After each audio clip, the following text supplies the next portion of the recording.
since we're talking about markets, let's talk about a story where I'm strangely, I don't know. It's a strange thing about market and product and why you make it. So here's the thing.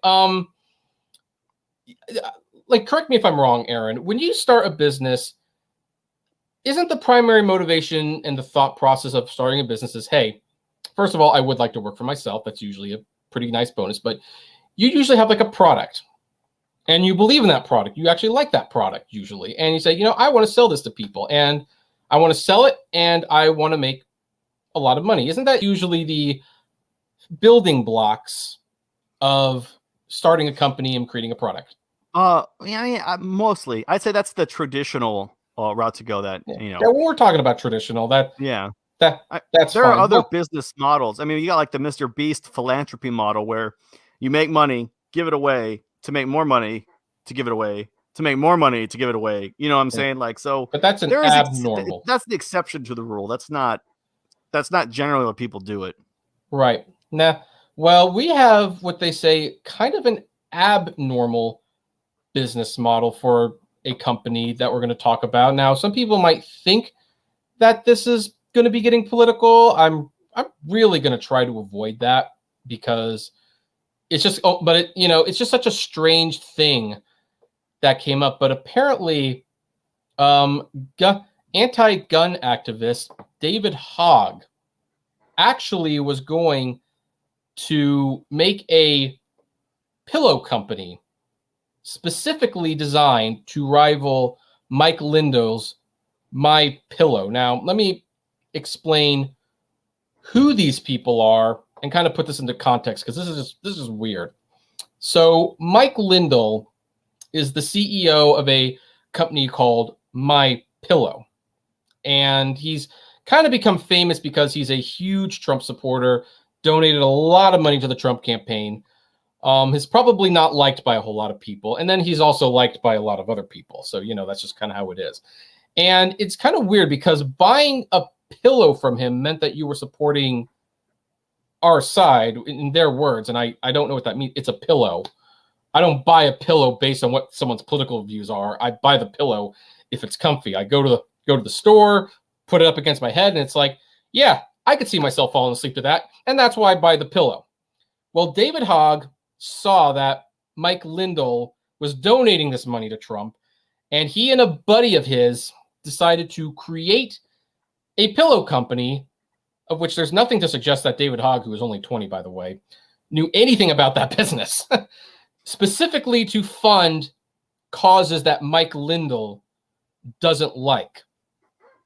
Now, this story is bizarre to me, and I'm wondering, please tell me that this is not the future of companies getting started, because this is really bad. Oh, no, this is definitely the future of companies starting.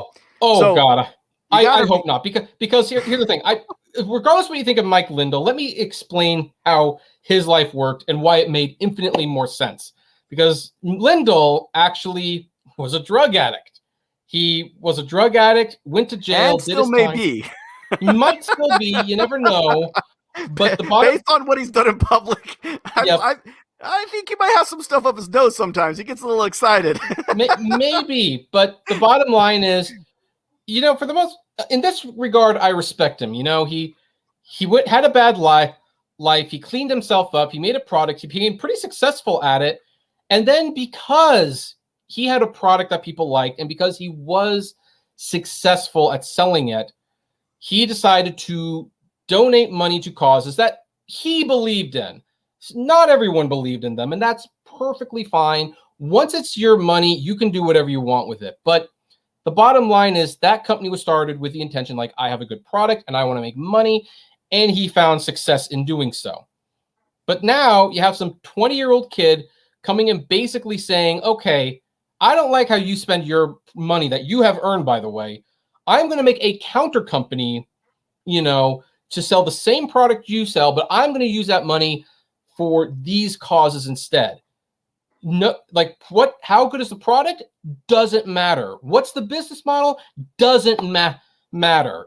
It's just, I don't like how you spend your money. Therefore, I'm going to make a company so that I can oppose you. And that's that's pretty much the reason I want to talk about this, because like, as someone who is an entrepreneur, and we've been doing the eBay stuff, and you have done entrepreneurial stuff too, this seems like a really bad reason to start a company.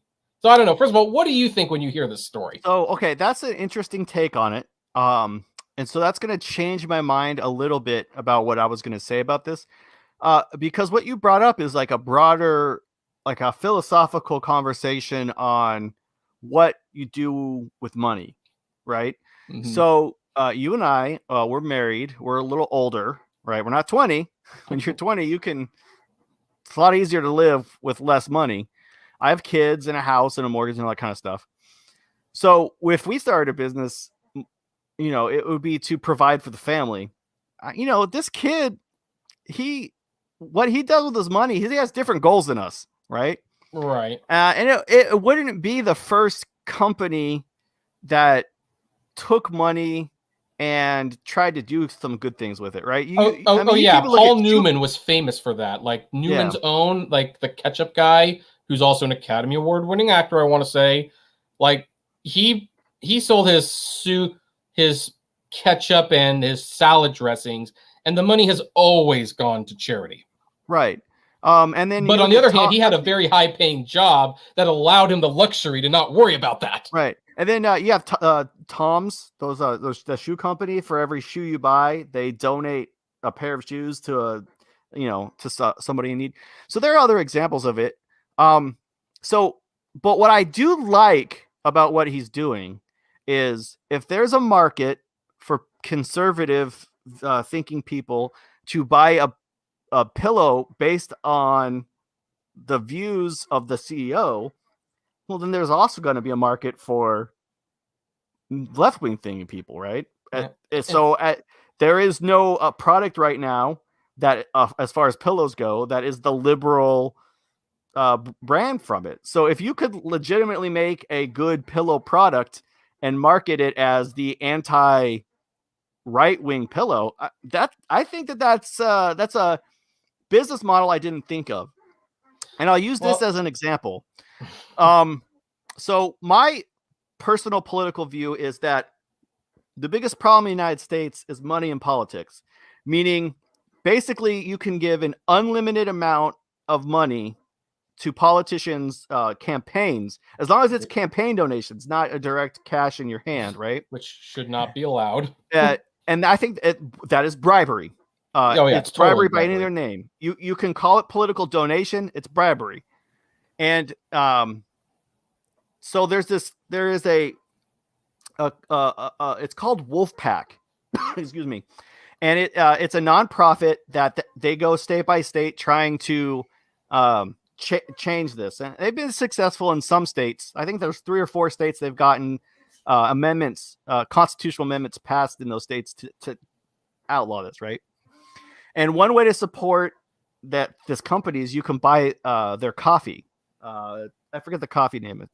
Rebel Pack. Anyway, I bought their coffee for years because I can buy coffee from anyone, but I want to support the idea to get money out of politics and to make campaign donations illegal at a constitutional level, so the Supreme Court can overchange it.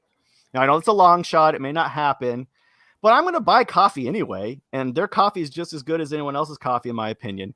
So I spend my money on that.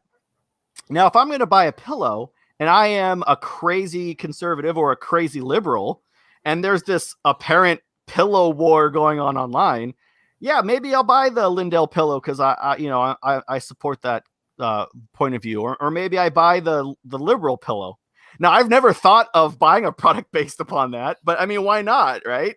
Well, I can think of a few reasons why not. I mean, I think, and by the way, Trump supporters are not off the hook. The Black Lives Matter pillow. I think it's equally. That's a funny comment. I think it's equally stupid to buy a pillow just because the guy who runs the company is a big donor to Trump or conservative causes. Mike Liddell is not a serious person. Okay, he's not. He doesn't live in reality, and if he does, he's a professional liar then, because he's saying things that are getting people sued for a lot of money, right? Yeah. They can't be on news channels anymore because Newsmax like is getting sued for $1 billion because Liddell said things that just weren't true several times on the outlet, and he won't stop saying them. Yeah. So I don't know. Yeah, well, we're not talking about him personally. I'm just talking about, like, this just seems like weird that this is even like something we're talking about. Like, like, is this like where I'm going to have to go in the future? Like, I go to Target and I have to do like a Google search to find out, well, who's Kevin, selling the people do that pillow? right now. Because millennials and younger will go. They'll go to the store. There's several washing machines at Sears, right? Sears doesn't even exist anymore. Wherever you buy a washing machine now, Best Buy. I'm too old. And they'll look at the companies and they'll Google the company. They'll look at the CEO. They'll make sure that they have a certain percentage that goes to this or that. They want to make sure that the company is carbon neutral. This is just how shoppers are now in the younger generation. I mean, I'm too old for that. I'm going to go there and I look at the washing machine and does it work? Does this one work better than this one? And then I'll buy the one that's the best price that will do the best job. But that's not how people buy stuff anymore. Right. And if this dishwasher or this pillow costs a few dollars more, are the features or the comfort it brings to me worth that extra few dollars? Like, I just think this is great. Well, anyway, this must not be a very good business model anyway, because David Hogg is quitting. he quit the project that he designed. It's hard to start a company. I think that Brodsky just found out that it takes a lot of time and energy to start up a company. Right. So it says here, gun control advocate David Hogg announced that he is resigning from Good Pillow in order to focus on activism and his college studies. That might have been the other big mistake. You don't typically, I mean, you could start a company in college. A lot of famous people have, but you're doing it basically at the cost of your studies. So in a series of tweets, Hogg20 said he had stepped away from the pillow company, that he planned to be progressive competition. Like, why can't it just be competition? It has to be progressive competition for MyPillow CEO and vocal conspiracy theorist Mike Lindell. On Saturday, Hogg thanked his Good Pillow partner William Legate and said he would focus on his college studies and gun control activism. He stated, effective immediately, I've resigned and released all shares, any ownership, and any control of Good Pillow LLC. I want to thank his partnership and wish him absolutely nothing but success with the future of Good Pillow. And by the way, it's not listed in this article, but they might not even be able to use that name because someone might have actually copyrighted that before they made the company. So I don't know. Here's the thing. The point of this section, I totally encourage people to start companies. I actually think it's wonderful when you try to be entrepreneurial, but I think if you're going to start a company, you should really focus on two things first: a quality product and making money. Frankly, the activism should not be in it. That might be a good idea. Is a basic business plan. What's it going to cost? How much money is going to have to get invested in it? Right. Because I can also kind of see where you're coming from. I mean, look, as a selling tool, it's ironically kind of effective at the moment. I don't know if this is going to be the way forever, but at the moment, yeah, you're right. Some people won't eat at Chick-fil-A. They'll eat at Popeyes because they disagree with the religious beliefs of the owners. But at the end of the day, most people will admit that Chick-fil-A tastes better. And it's like, that's what's ultimately going to carry them. I don't know, man. That Popeyes chicken sandwich is legit good, bro. Like, I might never eat at Chick-fil-A again, and it's not because of my political ideology. That sauce they have on that spicy chicken sandwich at Popeyes, I don't like that. I don't like that bro. sauce. That's a good sandwich, dude. Look, it's fine. It doesn't. Well, let's put it this way: if the Chick-fil-A, just assuming the Chick-fil-A sandwich and the Popeye sandwich taste very similar, well, in that case, what's the tiebreaker? Well, Chick-fil-A has better fries. So there you go. Chick-fil-A does have better fries, but the spicy shrimp from Popeyes, I mean, it was so good that I stopped my car, got out of my car, went to the front desk and said, I want to thank the chef. Okay. That when first time I had their popcorn shrimp, I was like, this is the best popcorn shrimp I've ever had. Well, I don't really like shrimp, so there you have it. So anyway, this story was just, I know we're probably going to offend a lot of listeners, a lot of viewers, but again, this was not really political related. It's like, this is bad business. This is bad business. Might be good business, but the way that you go about it was bad business. Like, I don't think he had a legitimate business model. That's why he quit. He's like, oh, this is gonna be work, man. Yeah. Well, Michael Jordan had a very wise saying when they would ask him, why don't you get political? And he said, even Republicans buy shoes. And yeah, so maybe that's the philosophy people should stick with. Anyway, folks, what do you think? Do you think this could have potentially worked? Do you think Hogg was onto something? Or do you think, nah, this is like a very bad base of your business model? We'd love to know. Comment below, like, favorite, share, subscribe, and flame responsibly.